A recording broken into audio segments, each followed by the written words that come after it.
ओम नमः शिवाय। जय माता दी। दुर्गा पूजा के अवसर पर नवरात्रि के दिनों में दुर्गा देवी के 9 रूपों की आराधना विधि विधान पूर्वक तथा नियम संयम से की जाती है। नवरात्रि के पहले दिन देवी शैलपुत्री का पूजन किया जाता है। माँ शैलपुत्री माँ दुर्गा को सर्वप्रथम शैलपुत्री के रूप में जाना जाता है। हिमालय के वहां पुत्री के रूप में जन्म लेने के कारण उनका नामकरण हुआ शैलपुत्री। इनका वाहन वृषभ है, इसलिए यह देवी वृषारूढ़ा के नाम से भी जानी जाती हैं। इस देवी ने दाएं हाथ में त्रिशूल धारण कर रखा है और बाएं हाथ में कमल सुशोभित है। यह देवी प्रथम दुर्गा हैं। ये ही सती के नाम से भी जानी जाती हैं। इनकी एक मार्मिक कहानी है। एक बार जब प्रजापति ने यज्ञ किया तो इसमें सारे देवताओं को निमंत्रित किया, भगवान शंकर को नहीं। सती यज्ञ में जाने के लिए विकल हो उठी। भगवान शंकर जी ने कहा कि सारे देवताओं को निमंत्रित किया गया है, उन्हें नहीं। ऐसे में वहां जाना उचित नहीं है। सती का प्रबल आग्रह देखकर शंकर जी ने उन्हें यज्ञ में जाने की अनुमति दे दी। सती जब घर पहुंची तो सिर्फ मां ने ही उन्हें स्नेह दिया। बहनों की बातों में व्यंग्य और उपहास के भाव थे। भगवान शंकर के प्रति भी तिरस्कार का भाव है। दक्ष ने भी उनके प्रति अपमानजनक वचन कहे। इससे सती को क्लेश पहुंचा। वे अपने पति का यह अपमान न सह सकी और योगाग्नि में जलकर भस्म हो गई। इस दारुण दुख से व्यथित होकर शंकर भगवान ने उस यज्ञ का विध्वंस कर दिया। यही सती अगले जन्म में शैलराज हिमालय की पुत्री के रूप में जन्मी और शैलपुत्री कहलाई। पार्वती और हेमवती भी इन्हीं देवी के अन्य नाम हैं। शैलपुत्री का विवाह भी भगवान शंकर से हुआ। शैलपुत्री शिव जी की अर्धांगिनी बनी। इनका महत्व और शक्ति अनंत है।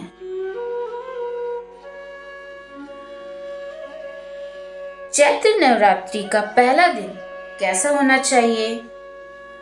घट स्थापना से लेकर पूजा तक जानने सारे नियम। चैत्र माह की नवरात्रि यानी वसंत नवरात्रि का पहला दिन चैत्र मास के शुक्ल पक्ष की प्रतिपदा का दिन होता है। इसी दिन से हिंदू नव वर्ष प्रारंभ होता है। इसलिए इस नवरात्रि का खास महत्व है। यह दिन बहुत विशेष होता है क्योंकि इसी दिन से नव वर्ष के साथ ही नवरात्रि का पर्व भी प्रारंभ हो जाता है। चलिए जानते हैं चैत्र नवरात्रि का पहला दिन कैसा होना चाहिए। घट स्थापना कैसे करनी चाहिए? प्रथम दिन कलश स्थापना और घट स्थापना के बाद मां शैलपुत्री का पूजन होता है। माता की पूजा की शुरुआत घट स्थापना से होती है, जिसमें ज्वारे बोए जाते हैं। इसके साथ ही जल भरकर एक कलश स्थापित किया जाता है। इसमें चावल, आम या पान के पत्ते के साथ ही नारियल रखा जाता है। घट अर्थात मिट्टी का घड़ा। इसे नवरात्रि के प्रथम दिन शुभ मुहूर्त में ईशान कोण में स्थापित किया जाता है। घट में पहले थोड़ी सी मिट्टी डालें और फिर जौ डालें। फिर एक परत मिट्टी की बिछा दें। एक बार फिर जौ डालें, फिर से मिट्टी की परत बिछाएं। अब इस पर जल का छिड़काव करें। इस तरह ऊपर तक पात्र को मिट्टी से भर दें। अब इस पात्र को स्थापित करके पूजा करें। जहां घट स्थापित करना है वहां एक पाट रखें और उस पर साफ लाल कपड़ा बिछाकर फिर उस पर घट स्थापित करें। घट पर रोली या चंदन से स्वास्तिक बनाएं। घट के गले में मौली बांधें। अब तक तांबे के कलश में जल भरें और उसके ऊपरी भाग पर मौली बांधकर उसे एक मिट्टी के पात्र अर्थात घट के ऊपर रखें। अब कलश के ऊपर पत्ते रखें। पत्तों के बीच मौली बंधा हुआ नारियल लाल कपड़े में लपेट कर रखें। अब घट और कलश की पूजा करें। फल, मिठाई, प्रसाद आदि घट के आसपास रखें। इसके बाद भगवान गणेश की वंदना करें और फिर देवी माँ का आवाहन करें। अब देवी देवताओं का आह्वान करते हुए प्रार्थना करें। हे समस्त देवी देवता, आप सभी 9 दिन के लिए कृपया कलश में विराजमान हों। आवाहन करने के बाद ये मानते हुए कि सभी देवतागण कलश में विराजमान हैं, कलश की पूजा करें। कलश को टीका करें, अक्षत चढ़ाएं, फूल माला अर्पित करें, इत्र अर्पित करें, नैवेद्य यानी फल मिठाई आदि अर्पित करें। पहले दिन माता शैलपुत्री की पूजा होती है। पूजन में शुद्धता व सात्विकता का विशेष महत्व है।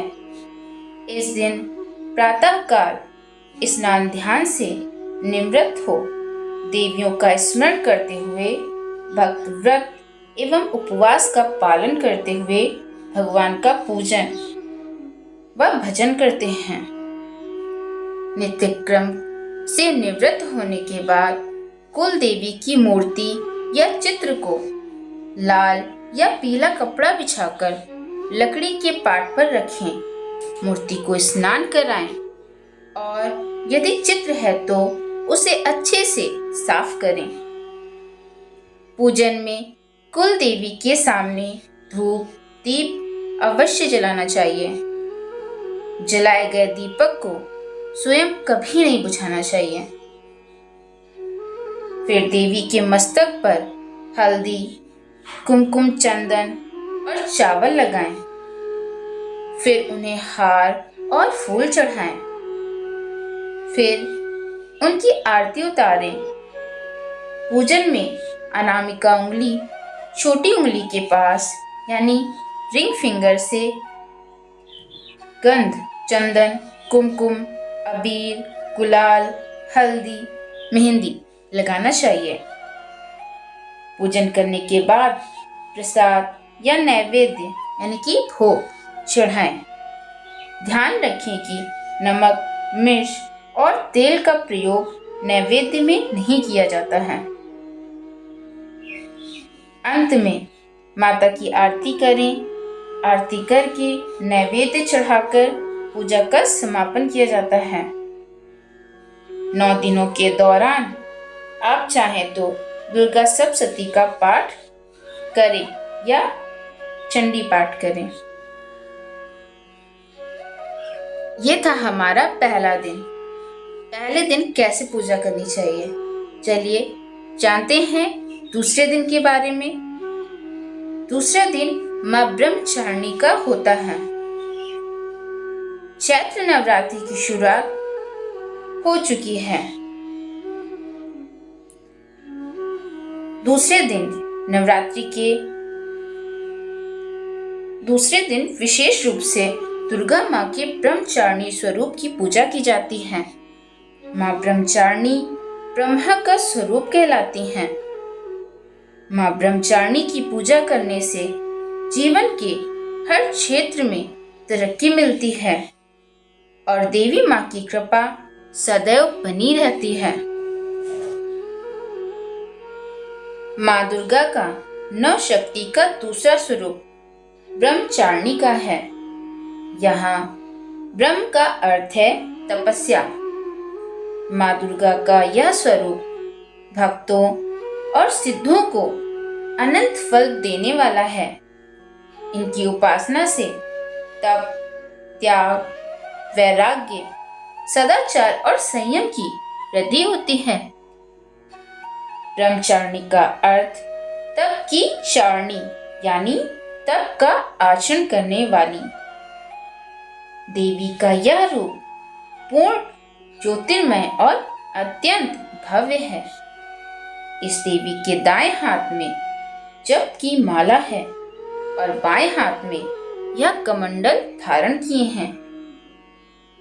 कथा के अनुसार पूर्व जन्म में इस देवी ने हिमालय के घर पुत्री रूप में जन्म लिया था और नारद जी के उपदेश से भगवान शंकर को पति रूप में प्राप्त करने के लिए घोर तपस्या की थी। इस कठिन तपस्या के कारण इन्हें तपचारिणी अर्थात ब्रह्मचारिणी नाम से अभिहित किया गया। 1000 वर्ष तक इन्होंने केवल फल फूल खाकर बिताए और 100 वर्षों तक केवल जमीन पर रहकर शाक पर निर्वाहन किया। कुछ दिनों तक कठिन उपवास रखे और खुले आकाश के नीचे वर्षा और धूप के घोर कष्ट सहे। 3000 वर्षों तक टूटे हुए बिल्व पत्र खाए और भगवान शंकर की आराधना करती रहीं। इसके बाद तो उन्होंने सूखे बिल्व पत्र खाना भी छोड़ दिए। कई हजार वर्षों तक निर्जल और निराहार रहकर तपस्या करती रहीं। पत्तों को खाना छोड़ देने के कारण ही इनका नाम अपर्णा नाम पड़ गया। कठिन तपस्या के कारण देवी का शरीर एकदम क्षीण हो गया। देवता, ऋषि, सिद्धगण, मुनि सभी ने ब्रह्मचारिणी की तपस्या को अभूतपूर्व पुण्य कृत्य बताया, सराहना की और कहा, हे देवी, आज तक किसी ने इस तरह की कठोर तपस्या नहीं की। यह तुम्ही से ही संभव था। तुम्हारी मनोकामना परिपूर्ण होगी और भगवान चंद्रमौली शिव जी तुम्हें पति रूप में प्राप्त होंगे। अब तपस्या छोड़कर घर लौट जाओ। जल्द ही तुम्हारे पिता तुम्हें बुलाने आ रहे हैं। इन देवी की कथा का सार यह है कि जीवन के कठिन संघर्षों में भी मन विचलित नहीं होना चाहिए। माँ ब्रह्मचारिणी देवी की कृपा से सर्व सिद्धि प्राप्त होती है। दुर्गा पूजा के दूसरे दिन देवी के इसी स्वरूप की उपासना की जाती है।